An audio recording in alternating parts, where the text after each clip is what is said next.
로마서 8장 14절에서 17절. 무릇 하나님의 영으로 인도함을 받는 사람은 곧 하나님의 아들이라. 너희는 다시 무서워하는 종의 영을 받지 아니하고 양자의 영을 받았으므로 우리가 아빠 아버지라고 부르짖느니라. 성령이 친히 우리의 영과 더불어 우리가 하나님의 자녀인 것을 증언하시나니 자녀이면 또한 상속자 곧 하나님의 상속자요 그리스도와 함께한 상속자니 우리가 그와 함께 영광을 받기 위하여 고난도 함께 받아야 할 것이니라. 근데 우리가 로마서 여기까지 왔는데, 이제 우리라는 게 이렇게 있으면, 여기는 하나님의 영이 이렇게 들어있고, 여기 뭐가 들어있죠? 죄. 왜냐하면 우리가 원하지 않는 것을 행하는 내가 있잖아요. 원하는 내가 있고. 그래서 마음으로는 하나님을 섬기고, 육신으로는 죄의 법을 섬긴다. 내가 원하지 않는 것을 행하면 그것은 내가 아니요, 내 속에 있는 죄다. 내 속에 죄도 있다. 죄, 죄, 그리고 영. 십자가는 얘를 부리는 거죠. 성령은 이쪽을 부리는 거고. 그런데 이거 진짜 그림으로 알고 있어요. 머릿속에 이게 내가 왜 그려주냐면, 다시 한번 하는 거예요. 내가 원하지 않는 것을 하려면 그것을 행하는 자는 내가 아니요, 내 속에 거하는 죄다. 그러니까 내 속에 죄가 거한다는 걸 아셔야 돼요. 그리고 내 속사람은 하나님의 법을 즐겨하되. 이런 말이 있어요. 그러므로 내 속사람, 내 자신이 마음으로는, 속사람으로는 하나님의 법을, 육신으로는 죄의 법을 섬기노라. 이렇게 돼 있잖아요. 이런 모양이라. 이게 나예요. 그리고 우리가 부활신앙을 믿으면 십자가의 능력이 이 죄에 역사하죠. 죄, 정, 이게 나예요. 그래서 이 나는 성령을 역사하는 하나님의 성령이 없으면 하나님의 자녀가 아니죠. 요게 나예요. 그러므로 예수 그리스도 안에 정죄함이 없다라는 말은 얘는 정죄 받을 게 없어요. 정죄받는 건 내가 아니라 죄지. 그지? 내가 아니요, 죄라. 내 속에 거하는 죄지. 내가 아니라 부인해요. 이거는 내가 지금 여러분한테 내 말을 전하는 게 아니라 로마서 7장을 도형화한 거예요. 그러므로 그리스도 예수 안에 있는 자에게는 더 이상 정죄함이 없다. 이건 그리스도 예수 안에 있는 자는 얘를 말하는, 이해를 말하는 게 아니에요. 이거를 말하는 게 아니에요. 로마서 8장 1절은 얘를 말하는 거예요. 그러므로 예수 그리스도 안에 있는 자는 더 이상 정죄함이 없다. 여기는 정죄가 없어요. 죄가 없어요. 속사람 또는 마음, 속사람으로는 하나님의 법을 즐거워한다. 또는 마음으로 하나님의 법을 섬긴다. 속사람은 또는 마음으로는 같은 말이에요, 지금. 근데 8장에 어떻게 들어오냐면 하나님의 영으로 인도함을 받은 사람은 하나님의 아들이다. 그리고 하나님의 아들 부분은 얘란 말이에요. 그래서 우리 실존은 분명히 내가 원하지 않는 것도 행해요. 그리고 어, 내가 원하는 것도 행해요. 그럼 내가 뭐라는 말이야? 내가 어디에 있어요? 내가 원하지 않아. 내가 여기에 있는 거야, 존재가. 어? 내가 여기에 있어. 여기에. 이 안에 들어있어. 그리스도 안에. 그래서 내가 원하지 않는 것을 행한다라는 것은 얘가 이랬던 거야. 그지? 화를 내고, 이기적이 되고, 막 이러는 거. 그래서 얘가 볼 때, 여기 있는데 내가 볼 때, 얘가 내 실존이야. 내가 정체성이야. 실존은 여기에 있죠. 우리의 실존은. 근데 정체성은 여기에 있다고. 그리스도 안에 있다고. 그래서 얘가 볼 때 내가 원하는 것을 행하는, 내가 원치 않은 것을 행하는 것은 내가 아니다고 말하는 거야. 내가 아니요. 얘가 말하는 거라니까 얘가 성령 안에 있는 내가 하나님의 자녀가 그리스도 안에 있는 내가 말하는 거야. 우리 실존은 이 전체지만 정체성은 여기에 있어야 된다. 그래서 내가 원하지 않는 것을 행하는 것은 내가 아니다. 이게 아니다라는 게 아니라 얘가 말하고 있다고. 내가 아니다. 내가 아니라 이 죄다. 이렇게 말하는 거야. 그래서 예수 그리스도 안에 있는 내가 나의 정체성이 돼야 돼. 내 실존이 나의 정체성이 돼서는 안 돼. 무슨 말인지 알겠어? 실존은 이거잖아요. 실존은. 이게 나죠. 누가 봐도 나죠. 이건 실존이에요. 하지만 내 정체성은 그리스도 안에 있는 내가 나예요. 나머진 죄예요. 그래서 나는 하나님의 자녀다. 라고 선포할 수 있어요. 왜? 내 정체성은 저 안에 있어. 그리고 근데 내 실존 안에서 내가 화도 내고 욕도 하고 짜증도 부리고 막 이래. 그건 내가 아니라 죄다. 이해했어? 여러 번 했던 거죠. 그러면서 성령이 아까 종의 영을 받지 아니하고 양자의 영을 받았으므로 아바 아버지란다. 성령이 더불어 하나님의 자녀인 걸 증명한다. 그래서 여기서 뭐가 역사한다고요? 성령이 역사한다. 여기서는 뭐가 역사한다고요? 십자가의 권능이 역사. 근데 오늘 이제 이 정체성 안에서 말하는 거예요. 이걸 왜 내가 반복하냐면 이것을 정확하게 찝어서 말하지 않으면 17절을 무슨 말인지 모르게 되는 거예요. 잘못하면 실존적으로 받아들여요. 아니라 정체성적으로 받아들여야 돼. 응? 여기서는 이제 실존적 자아와 정체적 자아가 갈라져 있어야 돼요. 8장으로 넘어오면. 그래서 정체성적 자아 안에서 쭉 이야기가 나와야 되는 거지. 실존적 자아는 7장이에요. 그래서 두 개가 같이 있는 걸 막 보는 거예요. 실존적 자아는.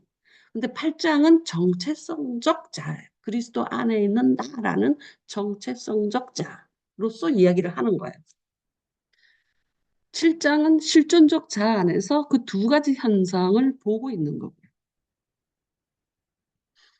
그런데 이제 오늘 본문은 왜 내가 14절부터 했냐면 지금 말하는 건 정체성적 자아 안에서 얘기하는 거다라는 것을 말하는 거예요. 실존적 자아 안에서 말하는 게 아니라 17절은 실존적 자아의 자녀가 아니에요. 정체성적 자녀라는 거죠. 그리스도의 자녀니까 정체성적 자아에 주시는 축복이고 약속이고 권능이에요. 자녀면 그거는 뭐예요? 자녀이면 이거는 정체성적 자를 말하는 거죠. 하나님의 자녀는 거기에 있으니까. 또한 상속자다라는 거예요. 그 애들은 상속자다. 하늘의 상속자.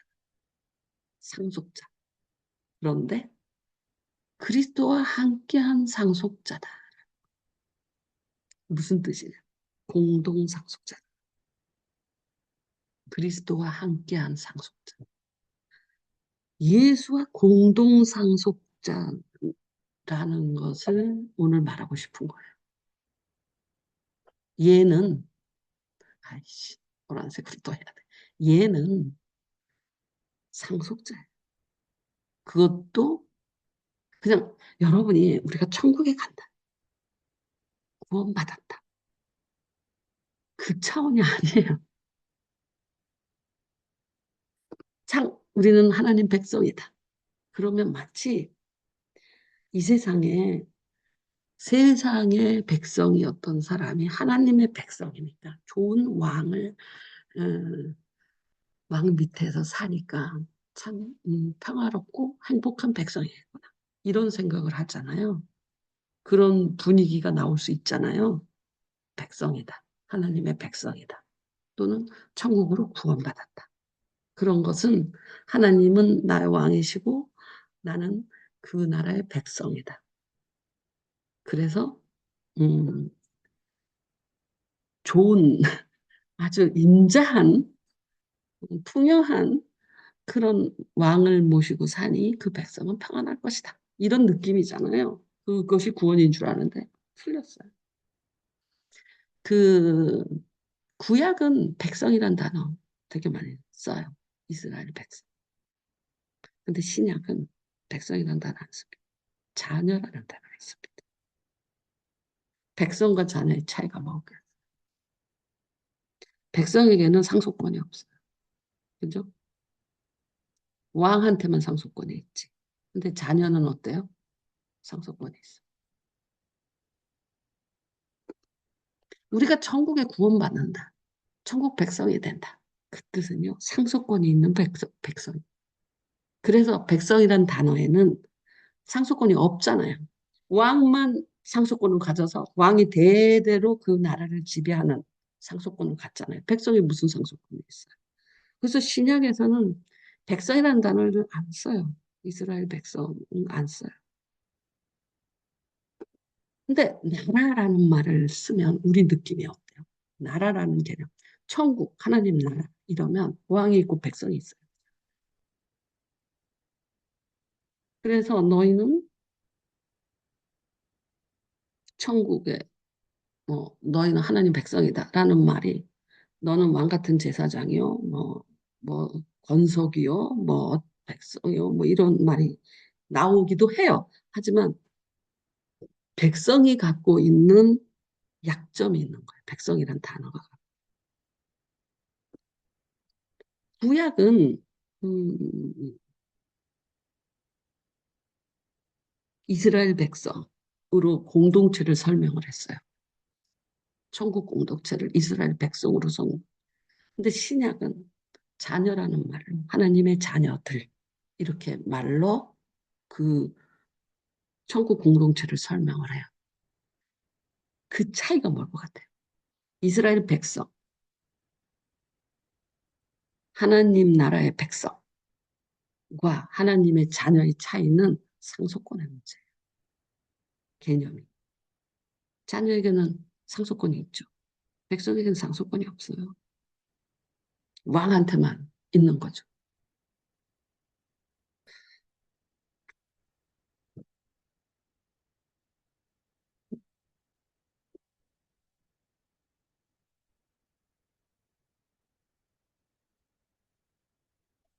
뭐야 안 나와?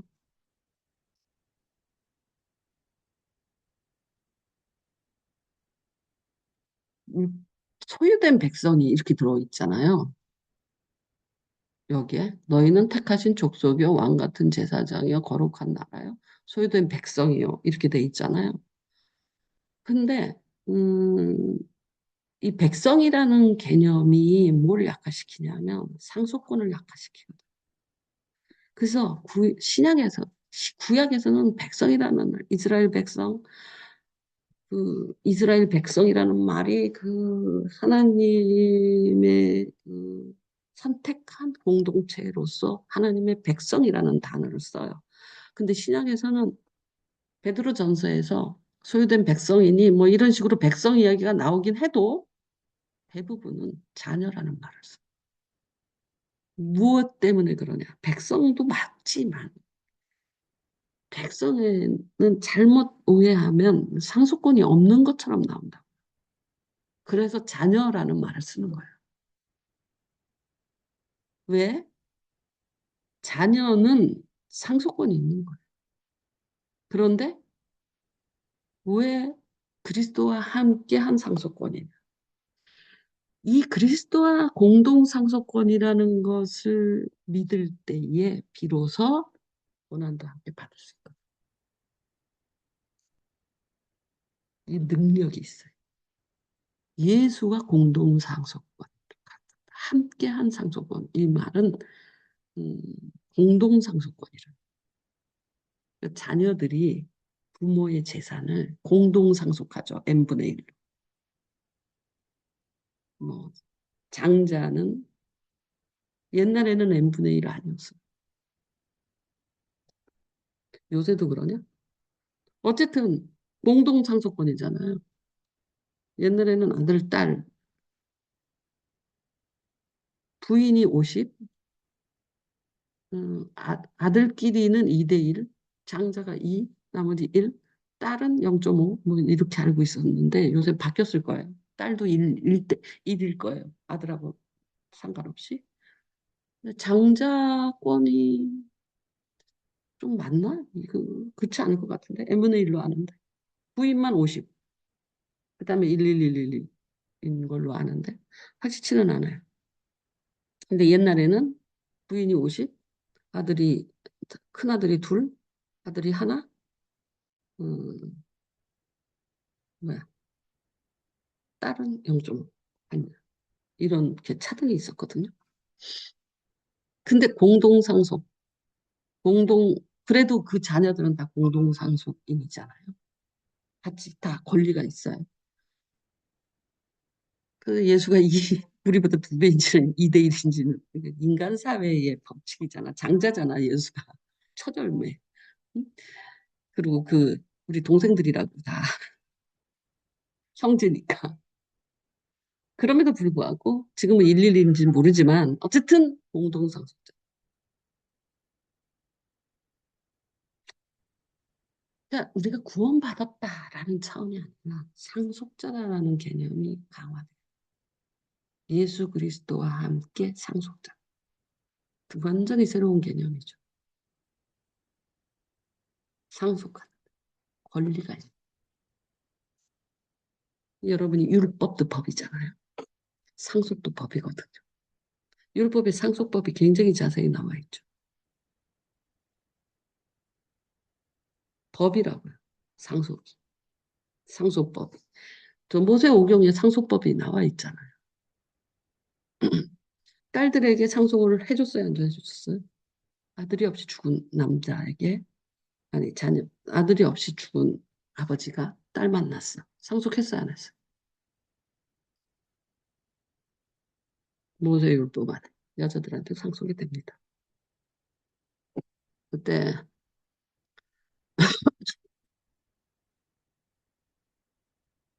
음, 되게 유명한 구절인데, 여자 딸들이 모세한테 재판을 청구해서 상속이 돼요.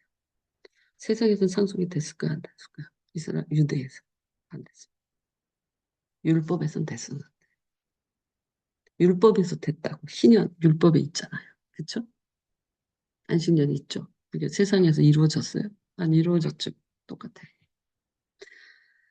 모세율법에는 여자한테 상속이 됩니다. 근데 그럼 유대 사회에서 상속이 됐느냐? 안 됐습니다. 희년이 안 된 것처럼, 안식년이 안 된 것처럼 여자한테도 상속이 안 됩니다. 진해법이 더 컸습니다. 하지만 희년이 희년을 안 지켰더니 그 숫자를 세어가지고 땅을 쉬게 했죠. 저기 바벨론에 70년 끌려갔죠. 하나님은 율법은 다 갚아요. 어떻게든지 다 치러요. 그리스도와 함께한 상속자라는 이 약속이 우리에게 그 천국을 상속하는 거지, 상속자로 등록이 되는 거지, 그냥 겨우 들어가서 구원받은 백성의 삶이 아니라니까. 상속자의 삶이에요. 권리가 있는 거예요. 상속. 그러므로 그 상속자들은 그런 거 있잖아. 아버지가 재산이 되게 많아. 상속받을 게 많아. 그러면 아버지가 아들한테, 야, 너는 있지. 이 돈을 다 네 거가 될 텐데 이것을 위해서 돈 좀 훈련 좀 받아야 되겠어. 그래서 어, 바닥부터 기어 올라와. 그러면 걔 참을 수 있어요, 없어요? 참을 수 있죠. 상속받을 게 있고 훈련이니까. 그런데 아버지가 흙수저야. 줄 게 없어. 가난해. 지금도 먹일 게 없어. 그러니까 너 바닥부터 기어. 그러면 흙수저라고 원망하죠. 금수저인데 똑같이 바닥에 내 삶은.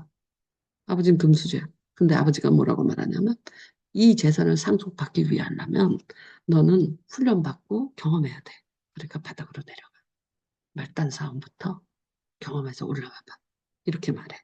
그러면 말단 싸움의 고달픔 참아요. 참을 수 있어요. 근데 상속받을 것도 없이 너무너무 흙수저야. 그래갖고 바닥부터 시작해. 그럼 그 바닥 삶이 원망으로 점철되죠.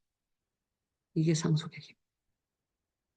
왜 상속은 고난을 견딜 수 있는 거야? 우리는 그런 뭐 재벌의 상속자가 아니라 천국의 상속자.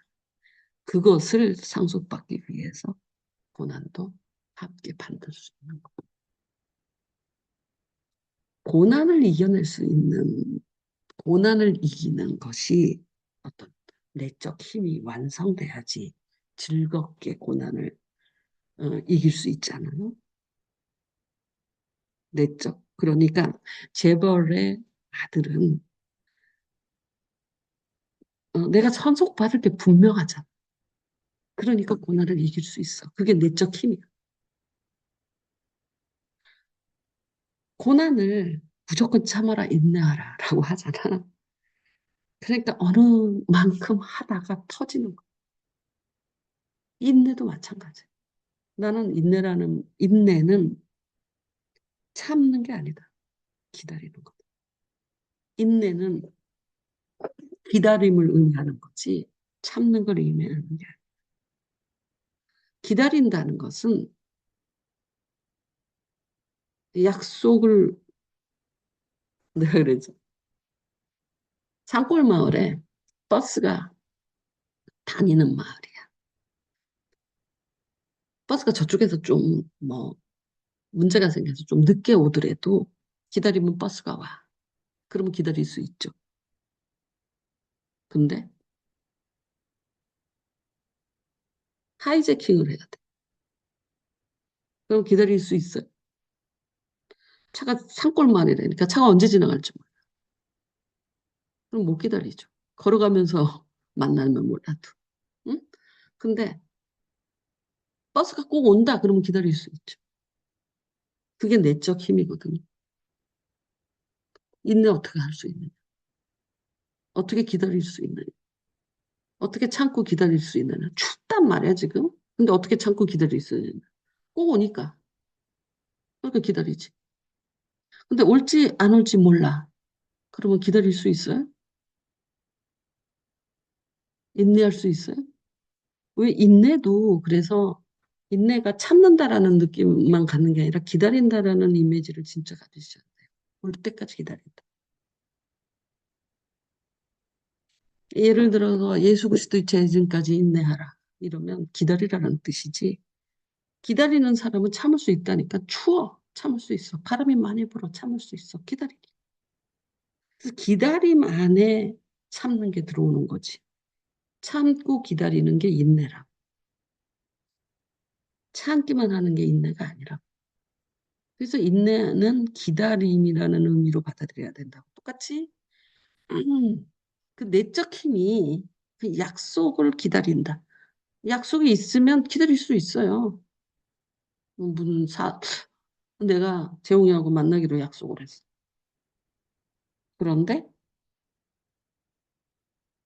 제가 약속을 좀 늦어. 그럼 오긴 올 거 아니야. 연락은 없어. 근데 기다릴 수 있죠. 근데 우리나라 같은 경우는 약속했으면 늦더라도 다 가죠. 뭐 무슨 뭐 길이 막히고 뭐 이런 사정은 있을지라도 그래, 늦더라 미안해 미안해 그러면서라도 가죠. 왜 그래요? 약속이 있으면 기다릴 수 있어요. 그런데 내가 소리를 만나고 싶어. 그래가지고 약속은 못 했어. 그러면 내가 뭐 참 성동구 왔다 갔다 하고 기다리면 어쩌다 만날지도 모르는데 가서 기다릴 수 있을까? 못 기다리지. 약속이 없으면 못 기다려. 인내할 수도. 그처럼 고난이나 인내나 절제나 다 동기가 필요한 거예요. 내적 힘이 있어야지 할 수 있어요. 그냥 하나님이 말씀하셨으니까 순종해라. 이거 갖고는 안 돼요. 그렇게 설명하지도 않아요. 성경. 내적 힘을 주면서 참아라 그러고 내적 힘을 주면서 기다리라고 하는 거지. 여기서 또 그러는 거예요. 함께 그 상속자의 영광을 받기 위하여 고난도 함께 받는다. 이렇게 돼. 내가 상속자다. 이렇게 생각하면 돼요. 이재용? 아니, 이재용이냐? 삼성? 응? 이건희한테 상속받았잖아. 이건희가 부자죠. 여러분이 그 부자의 삶을 몰라서 그렇지 하고 싶은 거 다 하는 거거든요. 부자라는 거. 하고 싶은 거 다 할 수 있어요. 부자라는 거. 참지 않아도 돼요. 뭐든지. 근데 그 자녀란 말이에요. 근데 우리는 천국의 상속자죠. 상상이 안 가. 왜? 천국을 본 적이 없기. 이재용의 상속자 그러도 잘 모르는데 천국의 상속자 그걸 어떻게 알아? 그러니까 부자들이 어떻게 사는지 모르잖아. 내가 있잖아 여기서 유튜브를 봤는데 파키스탄 사람이야. 한국에 와서 산업 노동자로 일해가지고 파키스탄으로 10년 만에 파키스탄 돌아가는데 완전 재벌이 됐고 집을 봤는데 성이야 성. 그런데 한국에서 중고 중장비 같은 걸 수입하는 사람. 우리나라에서 이제 다 써갖고 이제 파키스탄의 중장비, 포크레인 뭐 이런 것들 있죠. 그런 거를 수입해서 팔아요. 자동차 뭐 이런 거. 그 사업을 해갖고 땅을 사갖고 떼돈을 번 거야. 뭐 집이 궁전이야. 뭐라고 사우디 부자하고 똑같이 살더라. 파키스탄에. 왜냐면 내가 파키스탄의 여행 유튜버를 많이 보거든. 왜냐면 파키스탄에 관심이 있으니까. 그래서 파키스탄 교육에 대해서 알게 됐어요. 파키스탄은 그 거기서 완전히 하이 소사이어티 하는 애들은 뭐 귀족 사업해서 돈 버는 부자들은요, 애들을 학교를 사립학교를 보내요. 근데 거기는 비로소 우리나라 같이 그 국산사자음미실 또는 뭐 다 가르쳐요. 그냥 일반 세계적인 커리큘럼을 따라요. 그 대신 영어로 수업을 해요. 그러니까 파키스탄의 하이 소사이어티 사람들은 영어 다 잘해요. 우, 우드로? 우드루어인가? 그거 안 써요, 쟤네들끼리. 걔네들이 다니는, 비싸니까 걔네들 한 달 월급이 10만 원이래요. 그런데 그, 뭐야, 커피숍? 이런 데 가면 커피가 4천 원? 뭐 이래요. 10만 원 갖고 그걸 어떻게 먹어요?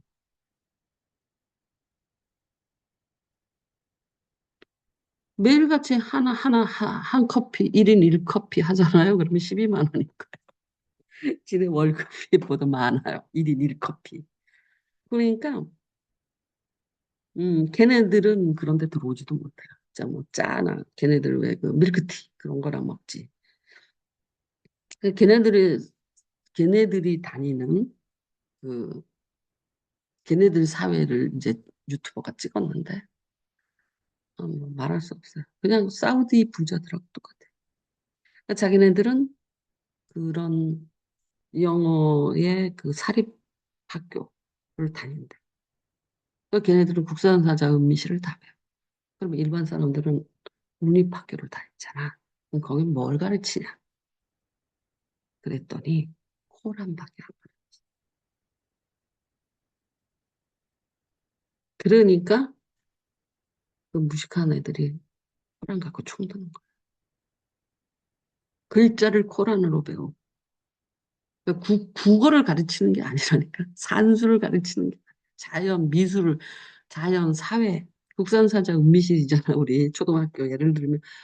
그걸 가르치는 게 아니야. 교사도 그거를 몰라. 코란만 가르쳐. 사당 같은 거래. 그게 걔네 학교 시스템. 일반 공립학교 시스템. 사당이라 그러더라고. 그러니까 공립학교가 국산사자 음미실을 가르친 교육 시스템 자체가 전무 하나도 없대. 사립학교밖에 없는데 걔네들은 다닐 수 없어요. 그리고 사당이래. 그래서 가난한 애들이 대학교 가기가 너무너무 힘든 거. 어디서 배워? 근데 모르겠어요.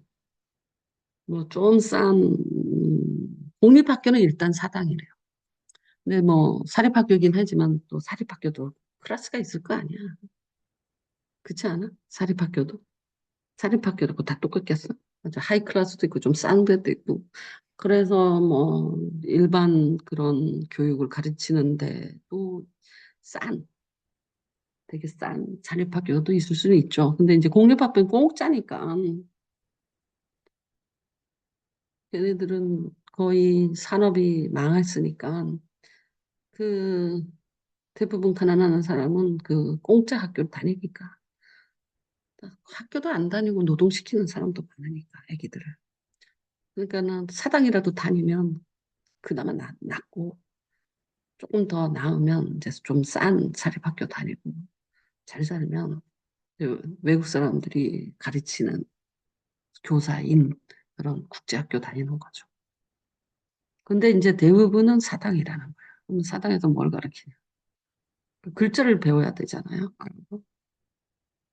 코란이 이제 아랍어로 돼 있잖아요. 그러니까 아랍어를 배우고 코란으로 글자를 배우고 코란으로 문법을 배우고 코란으로 하여튼 지식이 코란인 거야. 코란을 가르친다는 거야. 그 여자가 그래. 그 한국 귀화한 여자인데 파키스탄 왕족한테 시집을 가갖고 어쨌든 그랬다는 거야. 그리고 이제 그 여자 때문에 이제 그 하이 소사이어티를 보여줄 수 있게 된 그런 유튜버였는데 그 여자가 그러는 거야. 저쪽은 사당 다닌다. 코란밖에 안 가르친다. 근데 코란도 우드로가 아니잖아요. 우드로인가 뭐 그렇거든요. 걔네들이 쓰는 용어가. 그거를 신호 형제가 성경을 우드로로 번역해갖고 번역했거든. 만든 거죠. 우드로에 그런 단어가 없을 수도 있잖아요. 되게 어려워, 번역하기 쉽지 않아. 성경을 번역하기 쉽지 않아. 왜냐면 우리도 그렇잖아. 성경에만 있는 단어들이 얼마나 많아, 개념이. 그거를 세상 개념으로 바꾸기가 쉽지가 않아. 근데 우드로를 잘 알아도 이 번역하기 어려운데 우드로까지도 어쨌든 신호가 그 우드로로 바꿨어요. 번역했어요. 그냥 우드로 잘하거든. 평생을 거쳐서. 그래갖고 그거를 못 갖고 가니까 음, 그 뭐냐 이런 막대기에다가 넣어서 뭐라 그래도 이런 막대기에다 그거 나눠줘요. 거기다가 넣어서 막대기가 뭐야 그 뭐라 그래 김원수 말해봐 빨리. 파일 그, 저장하는 거 너도 생각 안 나? USB. 응, USB 조그만 거 그거를 많이 만들어서 그걸 나눠줘. 우드러워서. 왜냐하면 가난한 사람들은 아랍어도 몰라요. 공부를 해야지 알죠. 아랍어 쉬워요. 그러니까 우드로 성경이 필요했던 거예요. 지네 말로 이해하는 거. 그래서 우드로 성경 그 텍스트도 있고 또 걔네들은 또 글자 읽을 수도 없었잖아. 우드로를 읽을지도 모를 수 있잖아. 그래갖고 음성 성경도 있어. 그러니까 신호가 굉장한 일을 한 거죠. 그러나 교수로 지금 이렇게 쓰고 있죠. 하지만 내적으로는 그렇다는 거예요. 평생 걸쳐서 그걸 했어요. 왜냐하면 처음에는 우드로워 성경을 배포 텍스트로 발표하려 그러니까 글자를 못 읽는 거. 그러면 음성 성경 우드로워로 성경을 읽는 걸 듣는 거. 음성으로 하는 거. 그것도 얼마나 우드로워로 그걸 다 읽어야 되는 거 녹음해야 되는 거잖아. 돈 드는 일이지. 텍스트로 만드는 것도 돈 드는 일이고. 근데 그때마다 어쨌든 헌금으로 다 가능하게 해서 지금은 둘 다 완성됐어요. 그 옛날에 들은 얘기예요. 우드로워로 음성 녹음한다. 20년 전에 들은 얘기. 그런 얘기도 평생을 그 짓거리 하고 있는 거예요. 하나님의 사람인 것, 그 파키스탄을 사랑하는 사람인 것 분명해요. 천국의 상속자라 우리가. 여러분이 이 상속자라는 개념을 진짜 많이 묵상하셔야 돼요. 묵상한다는 건 이 말을 품고 오래 있어야 된다는 거예요.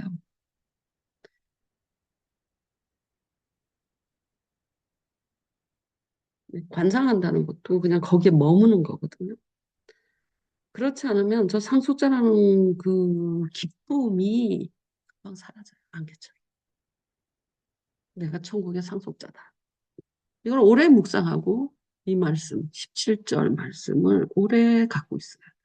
그래야지 상속자라는 내적 능력이 내 안에 생기기 시작해요.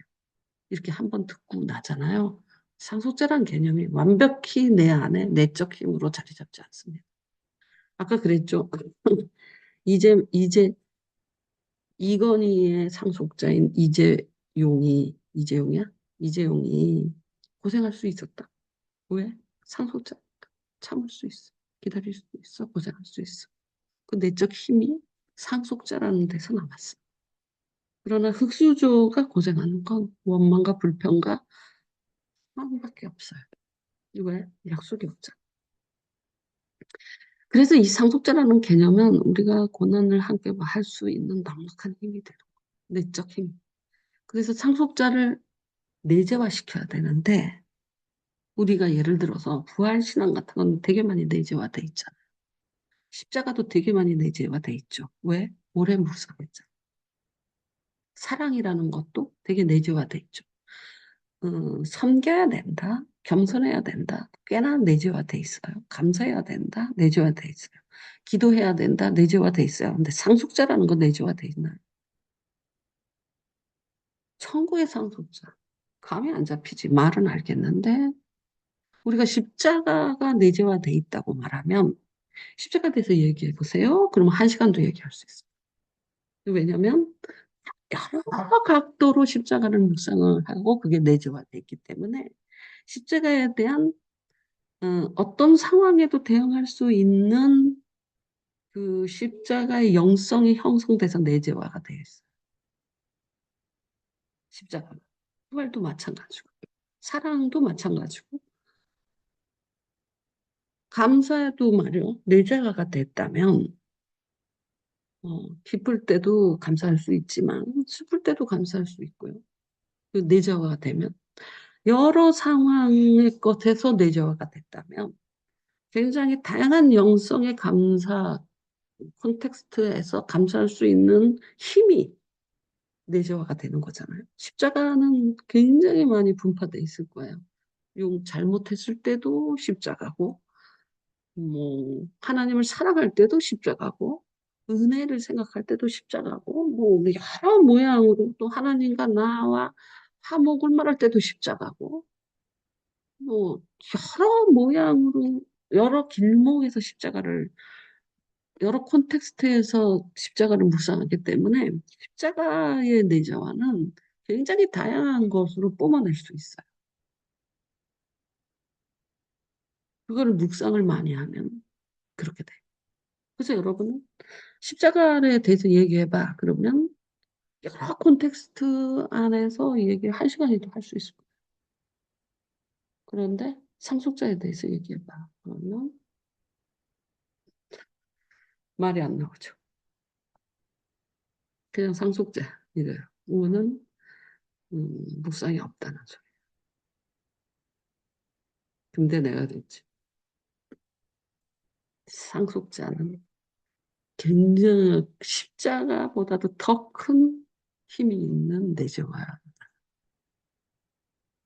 왜냐하면 용서나 이런 차원이 아니라 고난에 대해서 상속자하고 붙여놨거든. 성경이. 고난도 함께 받는다. 고난을 받는데 넉넉하게 받았잖아, 예수님이. 십자가란 말이야. 십자가에 대한 것이 움충돼 있잖아. 거기는 겸손도 있고 섬김도 있고 뭐 제사함도 있고 뭐 별게 다 들어있잖아요. 저기 뭐야 순종도 들어있고 사랑도 들어있고 은혜도 들어있고 화목도 들어있고 자비도 들어있고 십자가에 얼마나 많이 들어있어요? 이미 여러분은 그것이 묵상 속에서 많은 걸 녹여갖고 십자가의 영성을 내재화시켰단 말이에요. 그 십자가를 한마디로 고난이라 말할 수 있잖아요. 그리스도의 고난. 그걸 어떻게 가능하게 하냐.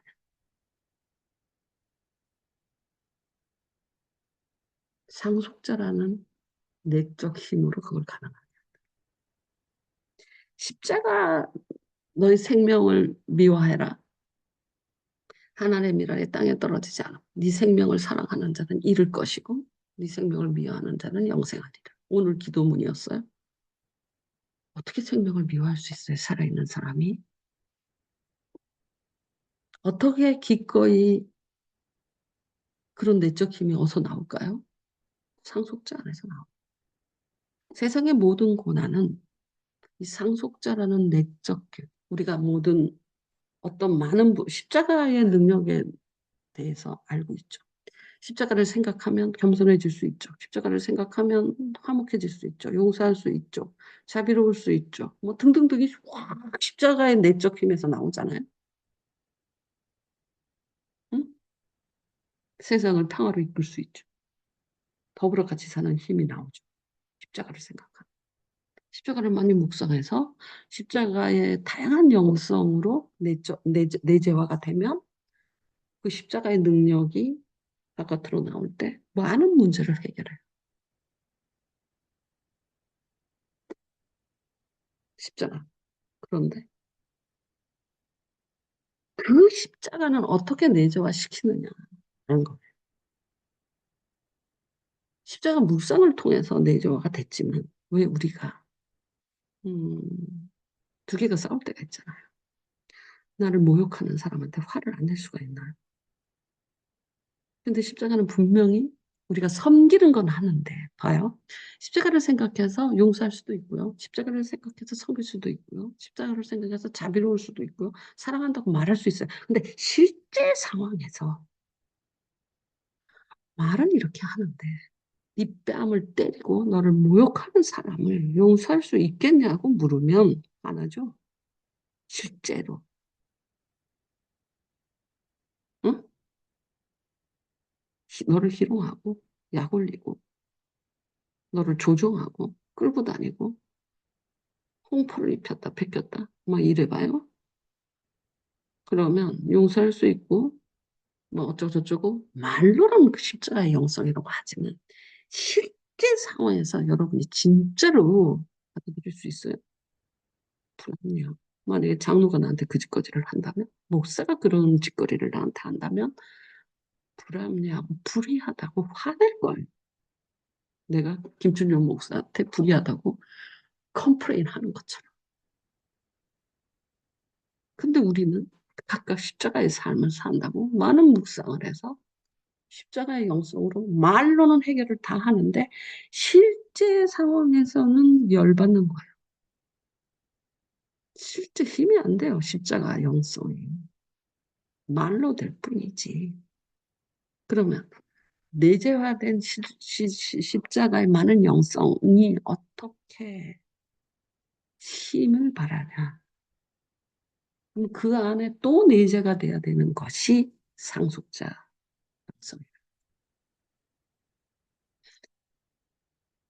상속자 영성이 되면 십자 예수님이 되게 자연스럽게 그냥 쑥쑥 스펀지 같이 다 받아들이잖아.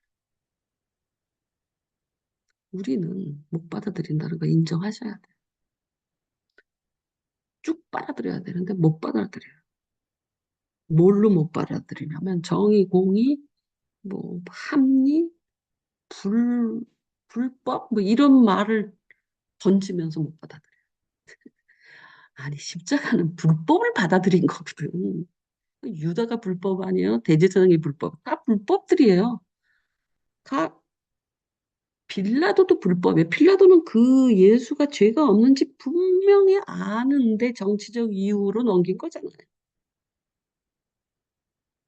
그러니까 다 불법이에요.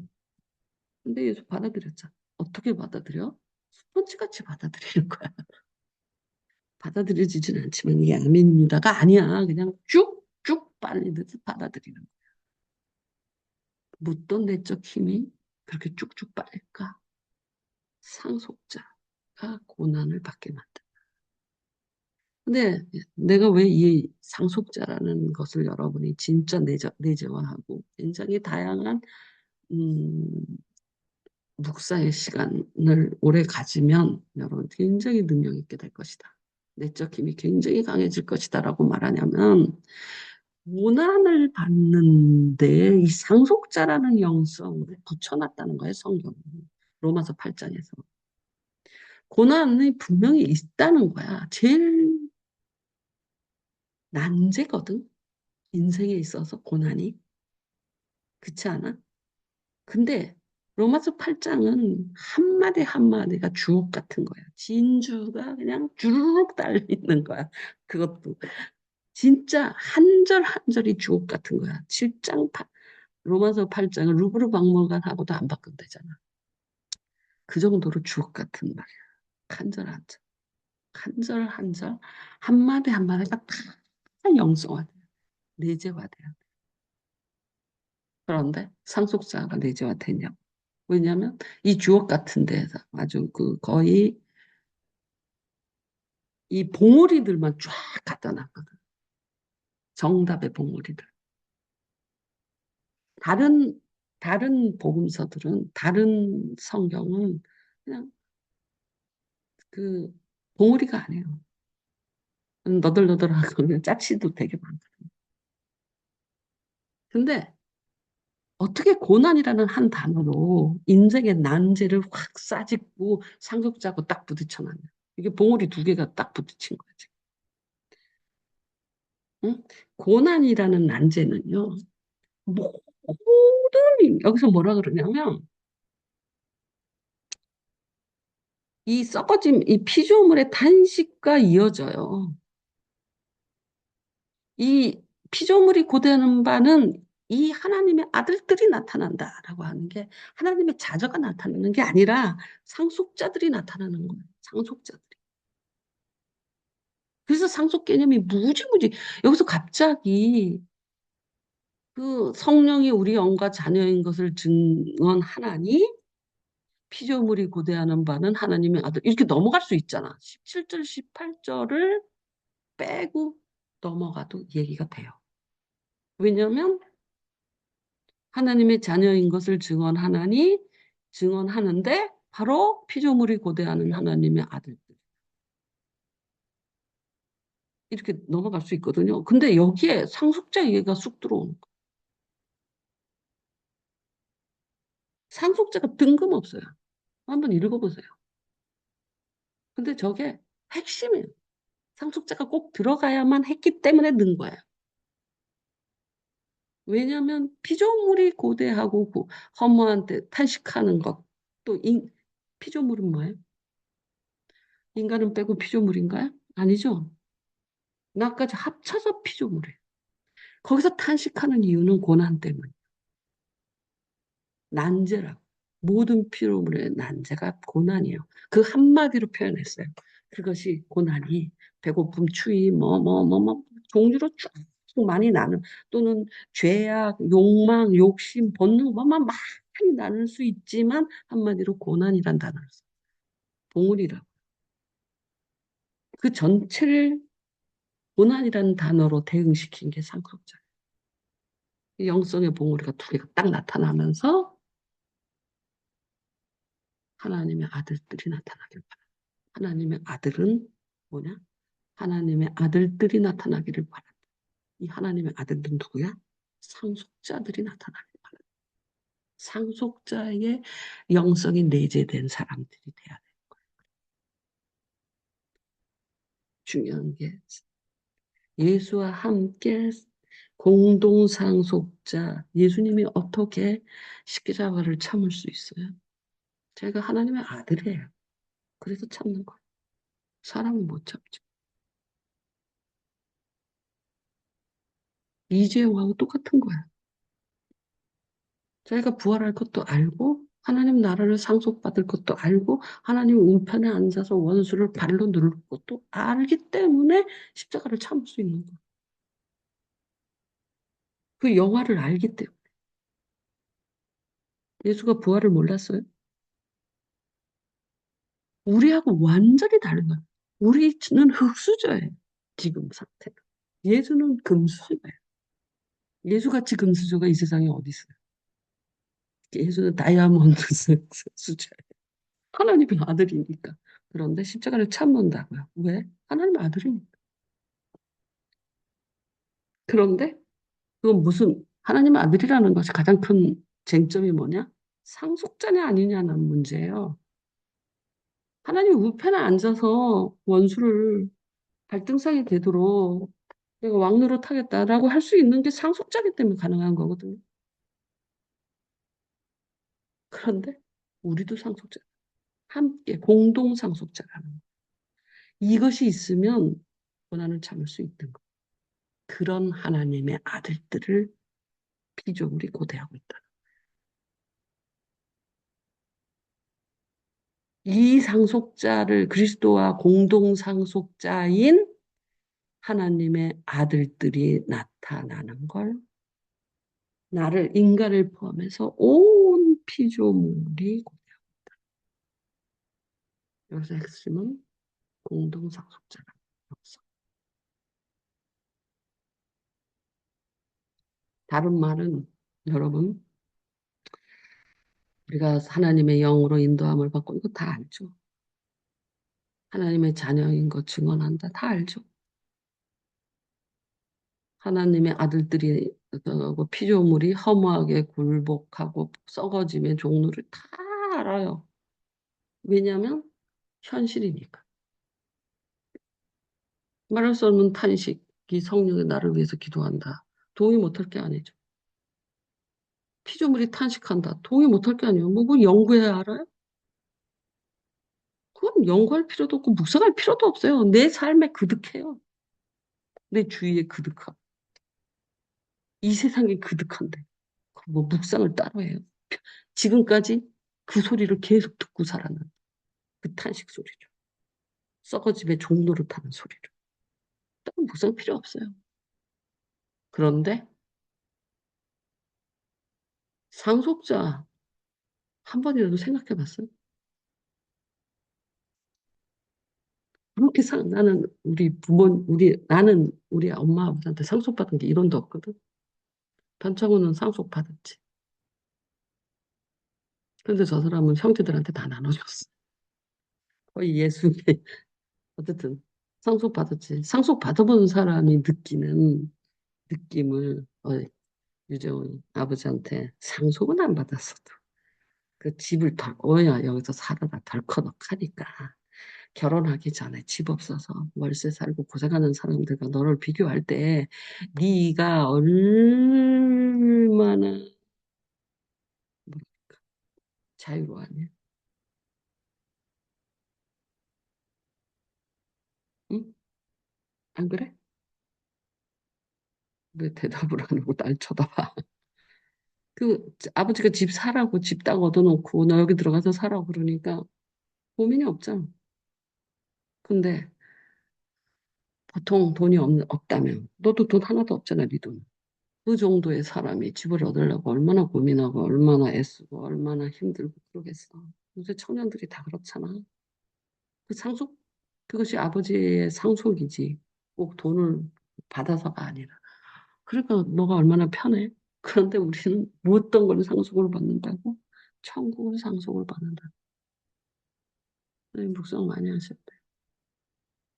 나는 예수가 하나님 우편에 앉아서 원수가 발등상이 되도록 앉아있듯이 왕노로 타듯이 그리스도와 함께한 상속자. 예수를 보면 상속자의 모습이 보이죠. 이재용을 보면 이건희의 상속자의 모습이 보이죠.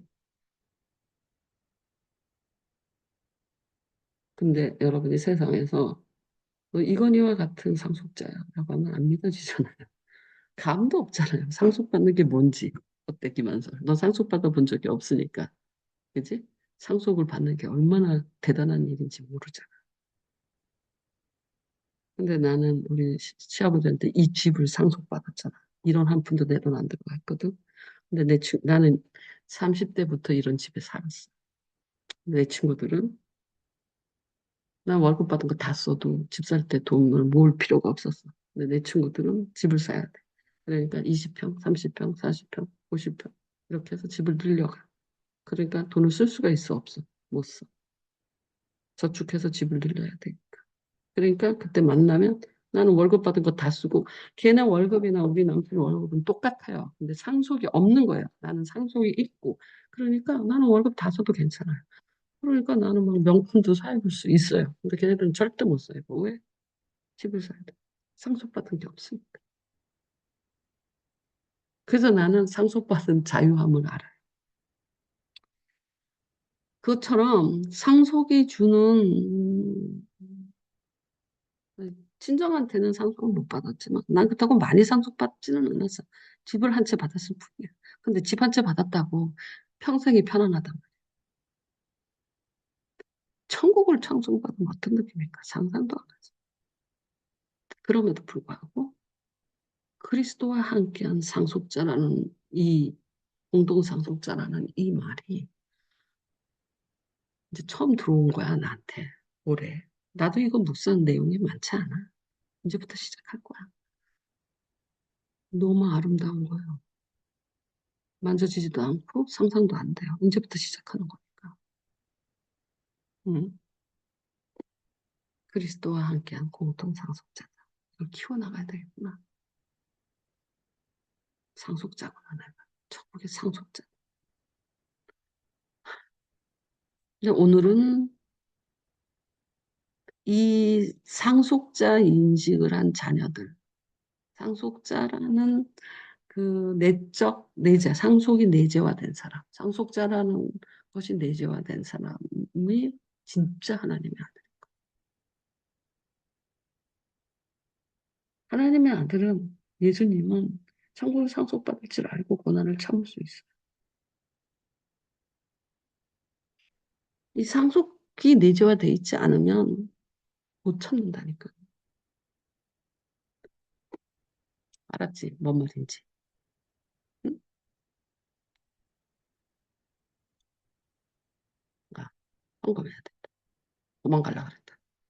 공동상속자라는 제목. 헌금하세요.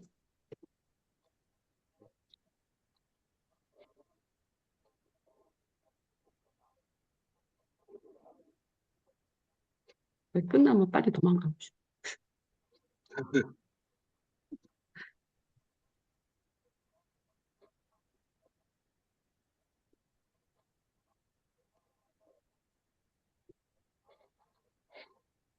이런 말씀은요, 월요일날 못 자네.